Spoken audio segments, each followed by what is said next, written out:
ਪੰਜਾਬ ਵੱਲ ਨੂੰ ਹੈਗੀ ਸ਼ਰਮਾ ਜੀ। ਪੰਜਾਬ ਦੇ ਵਿੱਚ ਆਪਾਂ ਦੇਖਿਆ ਕਿ ਸਿੱਧੂ ਮੂਸੇਵਾਲੇ ਦਾ ਕਤਲ ਹੁੰਦਾ ਤੇ ਉਸ ਤੋਂ ਬਾਅਦ ਉਹਨਾਂ ਦੇ ਜਿਹੜੇ ਮਾਪੇ ਨੇ, ਉਹ ਜਿੱਥੇ ਇਨਸਾਫ ਦੀ ਗੁਹਾਰ ਲਗਾ ਰਹੇ ਨੇ, ਉੱਥੇ ਹੀ ਉਹਨਾਂ ਦੀ ਵੀਡੀਓ ਦੂਜੇ ਜਾਂ ਤੀਜੇ ਦਿਨ ਆ ਜਾਂਦੀ ਹੈ ਕਿ ਉਹਨਾਂ ਨੇ ਤਰਲਾ ਪਾਇਆ, ਉਹਨਾਂ ਨੇ ਅਸੰਤੁਸ਼ਟੀ ਜ਼ਾਹਰ ਕੀਤੀ ਹੈ, ਉਹ ਨਾਖੁਸ਼ ਨੇ ਜੋ ਚੱਲ ਰਿਹਾ। ਦੀਪਕ ਟੀਨੂ ਤੋਂ ਬਾਅਦ ਤਾਂ ਉਹਨਾਂ ਦੀ ਨਾਰਾਜ਼ਗੀ ਸਗੋਂ ਵੱਧ ਗਈ ਸੀ ਬਹੁਤ ਜ਼ਿਆਦਾ। ਪਰ ਹੁਣ ਇਹ ਚਰਚਾਵਾਂ ਕਿੱਥੋਂ ਚੱਲੀਆਂ ਕਿ ਸਿੱਧੂ ਮੂਸੇਵਾਲੇ ਦੇ ਜਿਹੜੇ ਮਾਪੇ ਹੈ, ਉਹ ਦੇਸ਼ ਵੀ ਛੱਡ ਸਕਦੇ ਨੇ? ਪ੍ਰਵੀਨ ਜੀ, ਸਿੱਧੂ ਮੂਸੇਵਾਲੇ ਦਾ ਪਿਓ ਇੱਕ ਨਾਮੀ ਮੁੰਡੇ ਦਾ, ਨਾਮੀ ਗਾਇਕ ਦਾ, ਨਾਮੀ ਕਲਾਕਾਰ ਦਾ, ਮਸ਼ਹੂਰ ਹਸਤੀ ਦਾ, ਪੈਸੇ ਪੱਖੋਂ, ਪਹੁੰਚ ਪੱਖੋਂ ਸੌਖੇ ਪਰਿਵਾਰ ਦੇ ਇੱਕ ਮੁੰਡੇ ਦਾ ਪਿਓ ਹੈ। ਪਰ ਸਿੱਧੂ ਮੂਸੇਵਾਲੇ ਦੇ ਕਤਲ ਤੋਂ ਬਾਅਦ, ਉਹਦੀ ਮੌਤ ਤੋਂ ਬਾਅਦ, ਉਹ ਇੱਕ ਲਾਚਾਰ ਪਿਓ ਹੈ। ਜੀ ਜੀ।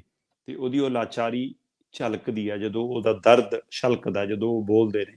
ਤੇ ਜਦੋਂ ਇਹ ਕਹੇ ਇੱਕ ਵਿਅਕਤੀ ਕਿ ਸਾਨੂੰ ਇਨਸਾਫ ਦੀ ਆਸ ਨਹੀਂ ਹੋ ਸਕਦਾ, ਅਸੀਂ ਮੁਲਕ ਛੱਡ ਦਈਏ, ਤੇ ਇਹ ਤੋਂ ਵੱਧ ਹੋਰ ਮਤਲਬ ਦਰਦਨਾਕ ਪੀੜ ਕੀ ਹੋ ਸਕਦੀ ਹੈ। ਅਸਲ 'ਚ ਸਿੱਧੂ ਮੂਸੇਵਾਲੇ ਦੇ ਪਿਤਾ ਭਾਵੁਕ ਹੋ ਕੇ ਗੱਲ ਕਰ ਰਹੇ ਨੇ। ਉਹ ਉਹਨਾਂ ਦੀ, ਬੇਸ਼ੱਕ ਸਿੱਧੂ ਮੂਸੇਵਾਲੇ ਦੇ ਗੀਤਾਂ ਨੂੰ ਲੈ ਕੇ ਕਿਸੇ ਨਾਲ ਉਹਨਾਂ ਦੀ ਮਤਲਬ ਕਈਆਂ ਦੀ ਸਹਿਮਤੀ ਨਾ ਹੋਵੇ, ਇਹਦੇ ਨਾਲ ਸਿੱਧੂ ਮੂਸੇਵਾਲੇ ਦੇ ਜੀਵਨ ਸ਼ੈਲੀ ਤੋਂ ਕਈ ਲੋਕ ਸਹਿਮਤ ਨਾ ਹੋਣ, ਜਾਂ ਉਹਨਾਂ ਦੇ ਕਈ ਵਾਰ ਕਿਹਾ ਕਿ ਕਿਸੇ ਗੈਂਗਸਟਰ ਪੱਖੀ ਹੋ ਗਏ ਜੀ, ਕਿਸੇ ਧਿਰ ਨਾਲ ਹੋ ਗਏ ਜੀ, ਕਿਸੇ ਲਈ ਗੀਤ ਗਾਤਾ। ਉਹਨਾਂ ਦਾ ਉਹ ਜੀਵਨ ਜਿਹੋ ਜਿਹਾ ਮਰਜ਼ੀ ਰਿਹਾ ਹੋਵੇ, ਵਿਵਾਦਤ ਰਿਹਾ ਹੋਵੇ, ਪੁਲਿਸ ਵਾਲੇ ਮਸਲੇ, ਗੋਲੀਆਂ ਚਲਾਉਣ ਵਾਲੇ ਮਸਲੇ, ਜੋ ਮਰਜ਼ੀ ਰਹੇ, ਪਰ ਜਦੋਂ ਉਹਨਾਂ ਦੀ ਮੌਤ ਹੋ ਜਾਂਦੀ ਹੈ ਤਾਂ ਮਾਂ ਤੇ ਪਿਓ ਸਿਰਫ ਇਹ ਚਾਹੁੰਦੇ ਨੇ ਕਿ ਸਾਡੇ ਮੁੰਡੇ ਦੇ ਕਾਤਲਾਂ ਨੂੰ ਸਜ਼ਾ ਹੋ ਜਾਵੇ। ਤੇ ਉਹਨਾਂ ਦੀ ਇੰਨੀ ਮਤਲਬ ਚਰਜੋਈ ਹੈ ਕਿ ਭਾਈ ਘੱਟੋ ਘੱਟ ਦੋਸ਼ੀਆਂ ਨੂੰ ਸਜ਼ਾਵਾਂ ਮਿਲ ਜਾਣ।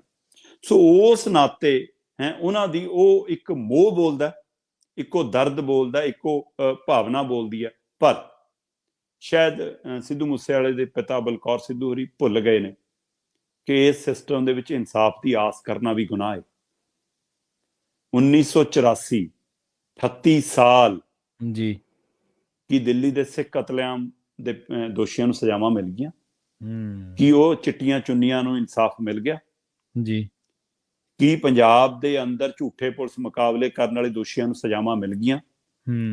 ਕੀ ਬੱਸਾਂ ਚੋਂ ਧਰਮ ਦੇ ਨਾਂ ਤੇ ਲਾਹ ਕੇ ਮਾਰੇ ਗਏ ਬੇਗਨਾਹ ਲੋਕਾਂ ਦੇ ਪਰਿਵਾਰਾਂ ਨੂੰ ਰਾਹਤ ਮਿਲ ਗਈ? ਕਿ ਉਹਨਾਂ ਨੂੰ ਇਨਸਾਫ ਮਿਲ ਗਿਆ?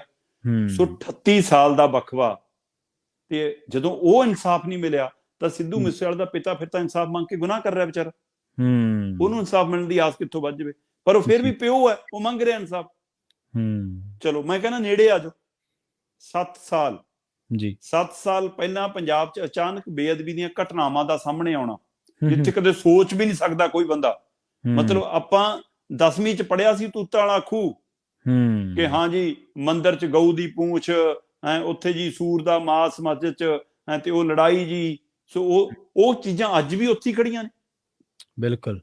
ਪੰਜਾਬ ਦੇ ਅੰਦਰ ਗੁਰੂ ਗ੍ਰੰਥ ਸਾਹਿਬ ਦੀ ਬੇਅਦਬੀ, ਪੰਜਾਬ ਦੇ ਅੰਦਰ ਕੁਰਾਨ ਦੀ ਬੇਅਦਬੀ, ਪੰਜਾਬ ਦੇ ਅੰਦਰ ਗੀਤਾ ਦੀ, ਧਾਰਮਿਕ ਗ੍ਰੰਥਾਂ ਦੀ ਬੇਅਦਬੀ, ਤੇ ਉਸ ਬੇਅਦਬੀਆਂ ਦੇ ਖਿਲਾਫ ਇਨਸਾਫ ਮੰਗਣ ਲਈ ਸੰਗਤ ਨਿਹੱਥੇ ਤੌਰ ਤੇ ਬੈਠ ਕੇ ਲੰਗਰ ਛਕ ਰਹੀ ਆ, ਮਤਲਬ ਸ਼ਬਦ ਗਾਇਨ ਕਰ ਰਹੀ ਆ, ਕੀਰਤਨ ਕਰ ਰਹੀ ਆ, ਤੇ ਅਣਪਛਾਤੀ ਪੁਲਿਸ ਗੋਲੀਆਂ ਚਲਾਉਂਦੀ ਆ। 7 ਸਾਲ ਹੋ ਗਏ, ਇਨਸਾਫ ਮਿਲ ਗਿਆ ਜੀ, ਦੋਸ਼ੀ ਅੰਦਰ ਚਲੇ ਗਏ। ਸੋ ਇਸ ਲਈ ਇਹਦਾ ਮਤਲਬ ਸਿੱਧੂ ਮੂਸੇਵਾਲੇ ਦਾ ਪਿਤਾ ਗਲਤ ਹੋ ਗਿਆ। ਫਿਰ ਤਾਂ ਉਹ ਵਿਚਾਰਾ ਇਨਸਾਫ ਮੰਗ ਬੈਠਿਆ। ਇੱਥੇ ਤਾਂ 38 ਸਾਲਾਂ ਤੋਂ 1947 ਦਾ ਅਸੀਂ ਸੰਤਾਪ ਭੋਗਿਆ, ਉਹਦਾ ਇਨਸਾਫ। ਸੋ ਇਸ ਲਈ ਉਹਦੀ ਉਹ ਪੀੜ ਸਮਝਣ ਦੀ ਲੋੜ ਹੈ। ਤੇ ਇਨਸਾਫ ਦੇਣਾ ਕਿਹਨੇ ਆ ਪ੍ਰਵੀਨ ਜੀ?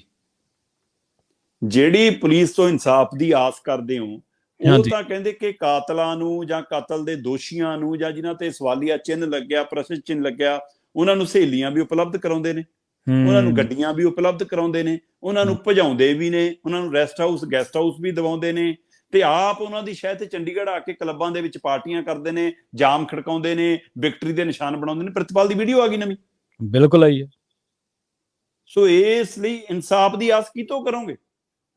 ਨਾ ਸਾਡਾ ਸਿਸਟਮ, ਨਾ ਸਾਡਾ ਪੁਲਿਸ, ਨਾ ਸਾਡੀਆਂ ਸਰਕਾਰਾਂ, ਕੇਂਦਰ ਤੋਂ ਲੈ ਕੇ ਸੂਬਿਆਂ ਦੀਆਂ ਸਰਕਾਰਾਂ, ਸਾਰੀਆਂ ਇੱਕੋ ਰਲਗੱਡ ਨੇ। ਸੋ ਇਸ ਲਈ ਇਹ ਉਹਦਾ ਮੈਨੂੰ ਲੱਗਦਾ ਕਿ ਇੱਕ ਆਖਰੀ ਪੈਂਤੜਾ, ਆਖਰੀ ਮਤਲਬ ਕਿ ਦਰਦ, ਜਾਂ ਆਖਰੀ ਇੱਕ ਸੁਨੇਹਾ, ਜਾਂ ਇੱਕ ਹੱਲਾ ਮਾਰਨ ਦੀ ਕੋਸ਼ਿਸ਼, ਜਾਂ ਮੈਨੂੰ ਲੱਗਦਾ ਕਿ ਉਹ ਵਿਅਕਤੀ ਵੀ ਹੁਣ ਹੱਥ ਖੜੇ ਕਰ ਗਿਆ, ਜਿਹੜੇ ਵਿਅਕਤੀ ਨੂੰ ਗ੍ਰਹਿ ਮੰਤਰੀ ਵੀ ਆ ਕੇ ਮਿਲਦਾ, ਜਿਹੜੇ ਵਿਅਕਤੀ ਦੇ ਘਰੇ ਸਰਕਾਰ ਵੀ ਢੁਕਦੀ, ਜਿਹੜੇ ਵਿਅਕਤੀ ਦੇ ਇੱਕ ਹੱਕ ਦੇ ਉੱਤੇ ਪੂਰਾ ਪੰਜਾਬ ਵੀ ਇਕੱਠਾ ਹੁੰਦਾ, ਜਿਸ ਦੀ ਪੀੜ ਨੂੰ ਮਹਿਸੂਸ ਕਰਦੇ ਆ। ਮੂਸੇ ਵਾਲਾ ਤਾਂ ਕੀ, ਆਲੇ ਦੁਆਲੇ ਦੇ ਕਿੰਨੇ ਪਿੰਡਾਂ 'ਚ ਦੀਵਾਲੀ ਨਹੀਂ ਮਨਾਈ ਜਾਂਦੀ ਹੈ।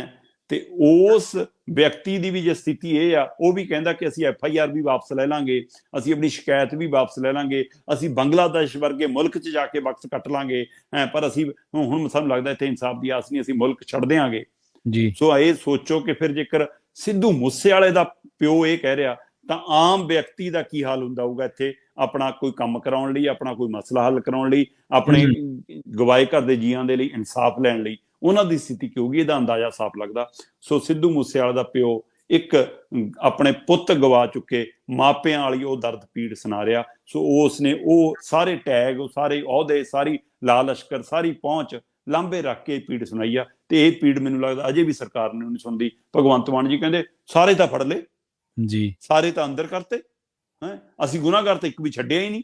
ਤੇ ਕੇਂਦਰ ਵਾਲੇ ਅਮਿਤ ਸ਼ਾਹ ਨੂੰ ਪੁੱਛੋ ਨਾ ਹੁਣ ਕਿ ਜਿਹੜਾ ਆ ਕੇ ਮਿਲਦਾ ਸੀ ਕਿੱਥੇ ਗਿਆ ਉਹਨਾਂ ਦੇ ਹਿੱਸੇ ਦਾ ਇਨਸਾਫ। ਸੋ ਇਸ ਲਈ ਇਹ ਜਿਹੜੀ ਮਰਜ਼ੀ ਸਰਕਾਰ ਹੋਵੇ, ਜਿਹੜੀ ਮਰਜ਼ੀ ਧਿਰ ਹੋਵੇ, ਹੁਣ ਉਹ ਮਤਲਬ ਬੇਬਸ ਨਜ਼ਰ ਆਉਂਦੇ ਨੇ ਪਰਿਵਾਰ, ਉਹ ਮਾਪੇ ਬੇਬਸ ਨਜ਼ਰ ਆਉਂਦੇ। ਉਹਨੂੰ ਲੱਗਦਾ ਕਿ ਕਿਸੇ ਪਾਸਿਓਂ ਆਸ ਦੀ ਸਾਨੂੰ ਕਿਰਨ ਨਹੀਂ। ਪਰ ਇੱਥੇ 38 ਸਾਲਾਂ ਤੋਂ ਲੈ ਕੇ 7 ਸਾਲਾਂ ਤੱਕ ਇਨਸਾਫ ਨਹੀਂ ਮਿਲਿਆ, ਤੇ ਆ ਤਾਂ ਕਹਾਣੀਓ 7 ਮਹੀਨਿਆਂ ਦੀ ਆ। ਸੋ ਇਸ ਲਈ ਮਤਲਬ ਪਤਾ ਨਹੀਂ, ਆਸ ਦੀ ਉਮੀਦ, ਇਨਸਾਫ ਦੀ ਉਮੀਦ ਟੁੱਟਦੀ ਨਜ਼ਰ ਆਉਂਦੀ ਹੈ ਪ੍ਰਵੀਨ ਜੀ। ਕਿਸੇ ਨੇ ਸੁਲਝੇ ਇਨਸਾਨ ਨੇ ਕਿਹਾ, ਸ਼ਰਮਾ ਜੀ, ਉਹ ਕਹਿੰਦੇ ਕਿ ਇਨਸਾਫ ਦੇਣਾ ਇਨਸਾਫ ਨਹੀਂ ਹੁੰਦਾ, ਇਨਸਾਫ ਹੋਇਆ, ਇਹ ਅਹਿਸਾਸ ਕਰਾਉਣਾ ਵੀ ਇਨਸਾਫ ਦੇਣ ਦਾ ਇੱਕ ਪਹਿਲੂ ਆ। ਉਹ ਦੇਣਾ ਚਾਹੀਦਾ ਇਨਸਾਫ, ਕਿ ਜੇ ਮੰਨ ਲਓ ਜਸਟਿਸ ਡਿਲੇ ਜਸਟਿਸ ਡਿਨਾਈਡ ਆਪਾਂ ਕਹਿੰਦੇ ਆਮ ਤੌਰ ਤੇ ਅੰਗਰੇਜ਼ੀ ਦੀ ਕਹਾਵਤ ਹੈ, ਤਾਂ ਇਨਸਾਫ ਹੋਇਆ ਇਹ ਮਹਿਸੂਸ ਵੀ ਤਾਂ ਹੋਵੇ ਨਾ ਬੰਦੇ ਨੂੰ, ਹੋਵੇ, ਹਾਂ, ਬੰਦੇ ਲੱਗੇ ਵੀ ਨਾ ਕਿ ਹਾਂ ਬਿਲਕੁਲ